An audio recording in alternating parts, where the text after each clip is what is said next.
Third টেম্পলতে বোঝেন না, হাইকেলে Soleimani, মানে ওরা মনে করে যে তারা বানু ইসরাইল। একটু বোঝেন, ওরা মনে করে যে ওরা বানু ইসরাইল, আসলে ওরা বানু ইসরাইল নয়, ওরা হচ্ছে ইউরোপিয়ান জিউস। ওরা মনে করে যে ওদের একজন মাসিহ আসবে। কে আসবে? মাসিহ মানে ত্রাণকর্তা। মাসিহ মানে কি? ত্রাণকর্তা, যে আসলে তারা শুধু আরব না, সারা বিশ্ব তারা শাসন করবে, এমনটা তারা মনে করে। এবং ওদের ধর্মগ্রন্থে একটা আছে তালমুদ। কি নাম? তালমুদ। এই তালমুদের মধ্যে একটা লেখাও আছে যে একজন মাসিহ আসবে, যে মাসিহ আসলে তারা বিশ্ব শাসন করবে। বাস্তবতা হচ্ছে ওই মাসিহ এসেছিলেন, আসেন নাই? ওই মাসিহ সত্যি সত্যি এসেছিলেন, কিন্তু তারা তাকে চিনতে পারে নাই। সেই মাসিহের নাম কি?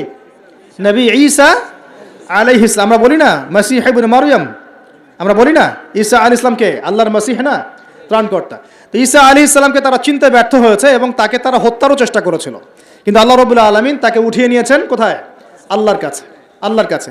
ওমা কতালুহু ওমা সালাবুহু, তারা তাকে হত্যাও করে নাই, ক্রুশবিদ্ধ করতে পারে নাই, বরং আল্লাহ পাক তাকে বাল রাফাআহুল্লাহু ইলাইহি, আল্লাহ পাক তাকে তার কাছে উঠিয়ে নিয়েছেন।